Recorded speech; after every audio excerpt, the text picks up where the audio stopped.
Assalamualaikum warahmatullahi wabarakatuh. Saya Siti Afiatul Mahiroh dengan NPM 719710368 dari Program Studi Pendidikan IPA Fakultas Keguruan dan Ilmu Pendidikan Universitas Miraraja.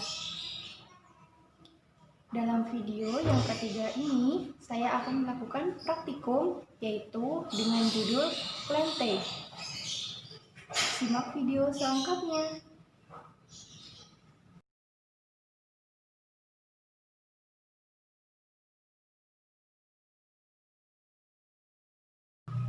Tujuan dari praktikum kali ini yaitu menjelaskan morfologi dari tumbuhan, yaitu yang pertama bunga mawar, bunga sepatu, tumbuhan paku, dan tumbuhan lumut.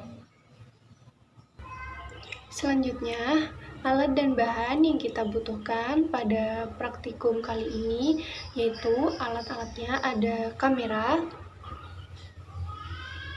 kemudian wadah.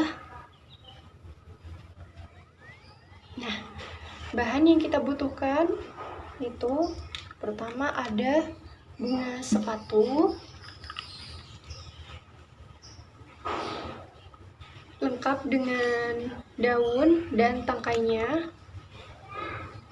Kemudian kita juga butuh bunga mawar seperti biasa, lengkap dengan batang, tangkai dan daunnya.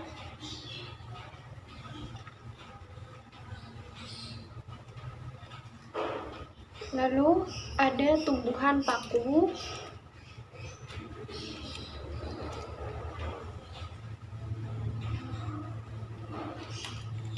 dan yang terakhir tumbuhan lumut.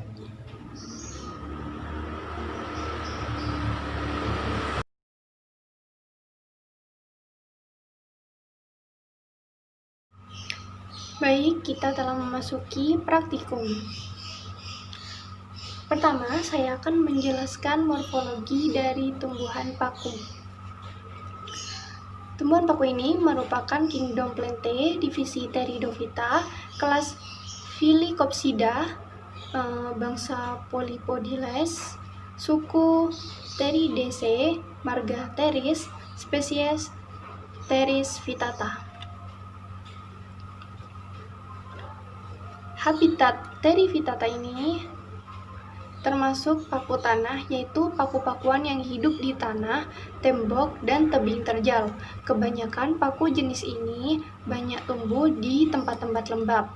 Rimpangnya menjalar pada permukaan batuan dan akar-akarnya masuk ke celah-celah batu. Tumbuhan paku ini banyak ditemukan liar di bagian dunia seperti Amerika tropis, Asia tropis, India, negeri Cina, Jepang, Afrika, Australia, Selandia Baru, dan Eropa.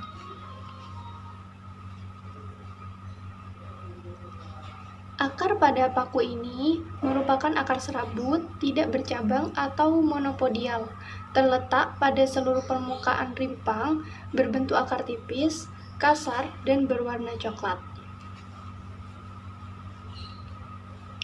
Sedangkan batangnya berbentuk bulat, beralur secara longitudinal, berruas-ruas, panjang, dan kaku. Permukaan pada batangnya halus, tetapi perlu diketahui bahwa batang pada paku-pakuan tidak selalu halus, tetapi terkadang dihiasi dengan bentukan seperti rambut atau sisik berwarna hitam atau coklat. Dan sedangkan daunnya, Pteris vittata ini adalah daun majemuk, menyirip, tapi daunnya halus atau tidak bergigi. Terdapat ental pada kelompok paku-pakuan mempunyai bentuk yang khas, berbeda dengan daun tumbuh-tumbuhan lainnya, sehingga bisa disebut ental atau frond. Bentuk daunnya memanjang, berukuran sekitar 3,5 cm, dan juga ukurannya bervariasi dari yang berukuran sekitar beberapa milimeter sampai berukuran sentimeter. Warna daun pada Teris vittata adalah hijau muda, dan terkadang ada juga yang hijau tua, menyirip dan ujung-ujungnya bergabung dengan urat lain sehingga memperlihatkan garis-garis yang dekat dengan tepi. Tekstur daunnya adalah layan atau seperti selaput. Kemudian tangkainya berukuran kurang lebih 28 cm. Ciri-ciri khusus pada Teris vittata ini termasuk dimorfisme, yaitu sporofil atau tropofil dalam satu individu berbeda berbentuk atau ukurannya. Daun tropofil adalah daun yang termasuk fotosintetis, sedang daun sporofil merupakan penghasil spora. Susunan sporofil pada sporofit bervariasi, mulai dari yang tidak berkelompok sampai yang berkelompok. Kumpulan sporangium berada bagian bawah tepi daun, yaitu sorus berwarna coklat dan terletak berjejer di bagian sini. Sporangium merupakan kapsul yang berbentuk kanta dwicembung. Dinding-dinding sporangium terdiri dari satu atau beberapa lapisan sel, kecuali di bagian tepinya terdapat suatu lapisan sel berdinding tebal yang mengelilingi bagian kapsul yang dinamakan anulus. Pada bagian ujung lingkaran terdapat satu kumpulan sel yang pipih yang dikenal sebagai stomium. Apabila sporangium masak, sel spomium akan pecah dan membebaskan spora yang terdapat di dalamnya.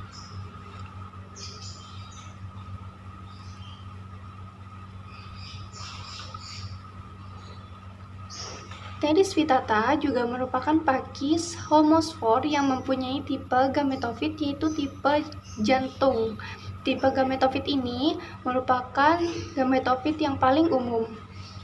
Protaliumnya berbentuk pipi, alat kelaminnya terletak pada permukaan ventral bagian bawah. Archegonium biasanya terletak di dekat takik. Dan tidak semua daun pada Teris vittata ini memiliki sorus. Daun paku yang memiliki sorus merupakan daun fertil yang disebut sporofil. Jika daun sporofil diletakkan di atas permukaan kertas polos, maka bentuk spora akan terlihat seperti serbuk bedak berwarna hitam, coklat, kemerahan, kuning, atau hijau, tergantung jenis tumbuhan pakunya. Masing-masing spora akan tumbuh menjadi paku dewasa melalui proses yang kompleks, dan daun paku yang tidak memiliki sorus disebut steril. Biasanya, hampir semua sporofil juga berfungsi sebagai organ untuk fotosintesis dan merupakan daun monomorfik, berkumpul atau berdekatan, yaitu berukuran 1-20 desimeter. Sorus ini dilindungi oleh indusium palsu, yaitu pelindung yang terjadi karena pelipatan tepi daun. Sorusnya tersebar di permukaan daunnya sepanjang uratnya dan membentuk barisan yang tidak tertutup. Pada jenis Teris vittata ini tertentu sorusnya berwarna kuning emas, dan karena hampir seluruh permukaannya di bawah tertutup oleh sorus, maka warnanya menjadi kuning emas. Teris vittata dimanfaatkan sebagai kemampuan hypercumulate, yaitu menyerap sejumlah arsenik yang besar dari lahat. Selain itu, Teris vittata sebagai bioremediation potensial. Pada umumnya, tumbuhan paku ini digunakan sebagai tanaman hias yang ditanam dalam pot, yang biasanya orang menanam sebagai tanaman pembatas. Baik, yang kedua, saya akan menjelaskan morfologi dari tumbuhan bunga sepatu.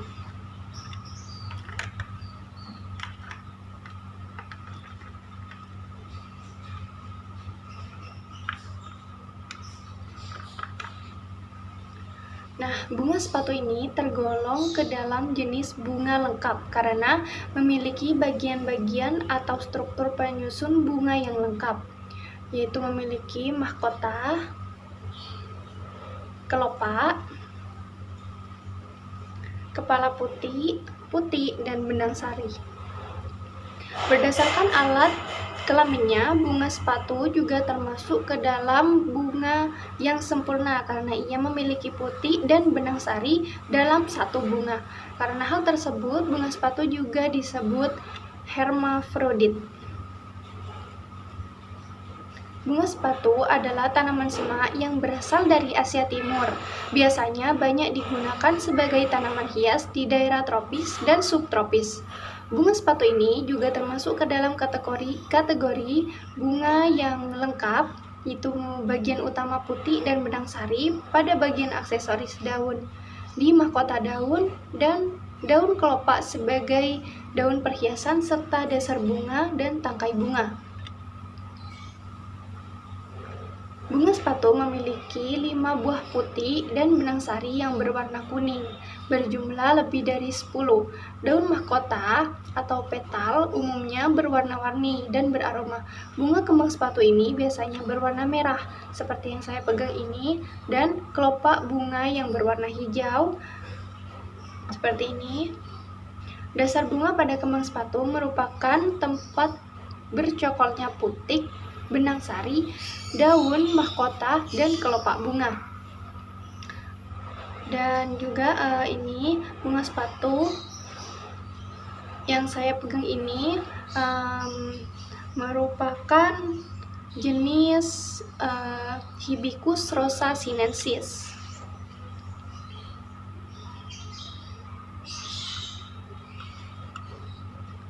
Pada bagian steril terdiri dari yaitu ibu tangkai bunga, pedunculus yang merupakan aksis perhubungan sebagai lanjutan dari batang atau cabang, tangkai bunga yang merupakan cabang terakhir yang mendukung bunga, kemudian dasar bunga yang merupakan ujung tangkai bunga sebagai tempat bertumpunya bagian-bagian bunga yang lain. Daun pelindung merupakan daun terakhir yang di ketiaknya tumbuh bunga. Nah, daun kelopak atau sepal yang merupakan daun perhiasan bunga yang paling pangkal umumnya berwarna hijau dan berkelompok berbentuk kelopak bunga. Sedangkan daun mahkota atau petal merupakan daun perhiasan bunga yang berwarna-warni. Daun mahkota ini berkelompok membentuk mahkota bunga. Secara anatomi, daun kelopak dan daun mahkota bunga kembang sepatu memiliki struktur yang sama, yakni terdapat banyak sel parenkimatis, di mana parenkim ini disebut dengan mesofil. Parenkim terletak di antara bagian epidermis di bagian bawah dan atas. Bagian vertil terdiri dari mikrosporofil yang berupa benang sari atau stamen yang terdiri dari kepala sari antera berisi serbuk sari, tangkai sari, dan pendukung kepala sari. Makrosporofil yang berupa daun berupa buah yang terdiri dari bakal biji, ovalum, dan secara kolektif membentuk putih yang akan menjulur keluar dari dasar bunga. Putih dan benang sari pada bunga sepatu ini memiliki struktur yang sangat berbeda. Secara umum, benang sari terdiri atas kepala sari, tangkai sari. Tangkai sari tersusun oleh jaringan dasar berupa banyak sel parenkimatis yang memiliki vakuola yang tak beruang antar sel. Pada epidermis tangkai sari terdapat trikomata, kutikula, dan stomata. Kepala sari memiliki struktur yang kompleks terdiri atas dinding yang berlapis dan di bagian paling dalam terdapat ruang sari atau loculus yang berisi butir-butir serbuk sari. Untuk jumlah lapisan dinding kepala sari, setiap jenis tumbuhan itu berbeda. Kepala putih pada bagian fertil bunga ini di mana bakal buah dan bakal biji berada. Putik berbentuk seperti botol yang lehernya lurus dan panjang. Bagian putih yang paling ujung disebut kepala putih, bagian putik yang paling panjang disebut tangkai putih, sedangkan pada bagian bawah putih yang mengembung disebut carpel atau yaitu pendukung makrospora di mana bakal buah dan bakal biji berada. Bakal biji memiliki dua inti yaitu sel telur atau ovarium dan calon lembaga. Nah, pada benang sari, fungsinya adalah untuk menghasilkan serbuk sari. Maka kepala sari fungsinya adalah sebagai tempat penyimpanan serbuk sari dan juga berfungsi untuk melepaskan serbuk sari tersebut. Setelah benang sari menghasilkan serbuk sari, yang kemudian disimpan dalam kepala sari. Kepala sari yang berisi serbuk sari bunga sepatu ini, bila keadaannya sudah mendukung atau pas, maka akan melepas serbuk sari tersebut ke putih dan kemudian terjadilah penyerbukan. Pada mahkota memiliki warna yang mencolok bervariasi, salah satunya seperti yang saya pegang ini berwarna merah. Fungsi utama dari mahkota bunga ini untuk memikat hewan serangga yang berperan penting dalam melakukan proses penyerbukan. Dan sering ditemukan dalam beberapa jenis bunga yaitu kelenjar madu atau nektar di sekitar dasar mahkota. Beberapa jenis bunga ini menghasilkan bau yang khas dan berbeda-beda sehingga dapat mendukung serangga. Kelopak bunga pada masa kuncup bunga ini dilindungi oleh bangunan seperti daun berwarna hijau yang disebut dengan kelopak daun. Ketika bunga mulai mekar, daun-daun kelopak berada di luar atau di bawah mahkota. Jadi, fungsi dari kelopak ini untuk melindungi mahkota bunga saat kuncup atau belum mekar. Tangkai bunga ini adalah cadang terakhir yang mendukung bunga, berfungsi sebagai kedudukan bunga. Lanjut, yang ketiga saya akan menjelaskan morfologi dari bunga mawar. Nah, bunga mawar yang saya ambil ini termasuk sejenis Rosa chinensis. Bunga mawar memiliki bentuk daun yang hampir bulat dengan lapisan bunga yang terdiri sekitar 20-25 lapis atau bahkan lebih. Hal ini tergantung dari ukuran bunga tersebut. Bunga mawar dapat dikatakan bunga majemuk, di mana bunga-bunganya terkumpul dalam satu ruang, tepatnya berada di atas benang sari dan putik. Adapun satuan pada bunga yang menyusun bunga majemuk ini disebut sebagai frolet. Selain itu, warna yang terdapat pada bunga mawar beragam, meski kebanyakan yang kita jumpai adalah warna merah, putih, dan sedikit kuning. Bunga pada bunga mawar bertugas sebagai penghasil biji untuk penyerbukan. Penyerbukan pada bunga mawar terjadi setelah bunga itu sendiri dibuahi, di mana setelah terjadi pembuahan, maka bunga tersebut akan berubah menjadi buah yang merupakan struktur untuk membawa biji bunga. Ovarium pada bunga mawar berada di bagian bawah kelopak dan mahkota bunga. Daun pada bunga mawar ini termasuk golongan majemuk, di mana pada satu cabang batang terdapat sekitar 5-9 anak daun. Bentuk daunnya sedikit oval dan kecil, panjang sekitar 2-3 cm yang memiliki gigi di sekitar daun. Seperti ini.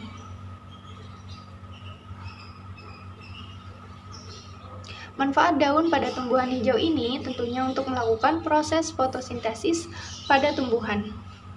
Untuk beberapa jenis bunga mawar lainnya, bentuk daun dan ukurannya sangat beragam. Salah satu contohnya adalah spesies bunga mawar yang besar memiliki panjang sekitar 5-15 cm yang juga memiliki gigi di sekitarnya. Pada spesies bunga mawar ini memiliki ciri yang berbeda jika dibandingkan dengan bunga mawar pada umumnya, yaitu seperti ini, mawarnya bentuknya kecil. Batang yang dimiliki bunga mawar ini berbeda-beda, tidak beraturan, dan memanjang disertai dengan duri-duri tajam di sekitar batang tersebut. Fungsi batang pada tumbuhan bunga mawar ini tidak lain adalah untuk menopang cabang dan juga mawar itu sendiri. Selain itu, duri yang terdapat pada cabang tersebut adalah untuk melindungi dari serangan serangga. Akan tapi, pada beberapa jenis bunga mawar, durinya ada yang tidak seruncing dan berkembang seperti bunga mawar pada umumnya. Panjang batang pada bunga mawar ini juga sangat beragam. Hal ini sangat bergantung pada pertumbuhan dan perkembangan pada tanaman tersebut. Akar pada bunga mawar ini merupakan akar jenis serabut yang berbentuk bulat, memanjang, dan memiliki warna coklat muda bercampur coklat tua. Bentuknya yang serabut itulah yang kemudian disebut sebagai akar serabut dengan nama latinnya Radix adventitia. Adapun fungsi dari akar pada tumbuhan ini tidak lain adalah untuk menopang tumbuhan agar dapat berdiri dengan tegak dan untuk menyerap air dari dalam tanah. Kemudian yang terakhir, saya akan menjelaskan morfologi dari tumbuhan lumut. Tumbuhan lumut yang saya ambil ini termasuk tumbuhan lumut yang yaitu namanya Silky Forklet Moss atau Dicranella heteromala. Adalah lumut Acrocarpus, biasanya ditemukan tumbuh di hutan, tepi sungai, parit, dan tunggul di pohon. Mereka tumbuh paling baik di atas tanah yang asam. Daun lumut ini panjang dan sempit. Mereka berwarna hijau, terkadang juga ada yang berwarna kuning. Semua daunnya melengkung ke arah yang sama, yang membentuk rumpun yang tumbuh sekitar 3 cm. Setiap daun memiliki panjang sekitar 3 mm hingga 3,5 mm. Mereka tetap melengkung dalam kondisi basah dan kering. Nah, habitat lumut ini banyak ditemukan di daerah yang sedikit cahaya, ringan, dan lembab. Lumut umum di area berpohon-pohon dan di tepi arus. Lumut juga ditemukan di batu, jalan di kota besar. Beberapa bentuk mempunyai menyesuaikan diri dengan kondisi-kondisi yang ditemukannya. Beberapa jenis dengan air seperti Fontinalis antipyretica dan Spagium tinggal atau menghuni rawa. Siklus hidupnya kebanyakan dari tanaman yang memiliki 2 bagian kromosom di sel-selnya. Sedangkan lumut ini hanya memiliki 1 set kromosom haploid. Beberapa kromosom hidup dalam sebuah salinan sel yang unik. Periode siklus hidup lumut secara lengkap merusak kromosom, tetapi hal ini hanya pada sporofit. Perkembangan lumut secara singkat berlangsung sebagai berikut. Spora yang kecil dan haploid berkecambah menjadi suatu protalium yang pada lumut dinamakan protonema. Protonema pada lumut yang ada menjadi besar. Ada pula yang tetap kecil. Pada protonema ini terdapat kuncup-kuncup yang tumbuh dan berkembang menjadi tumbuhan lumutnya.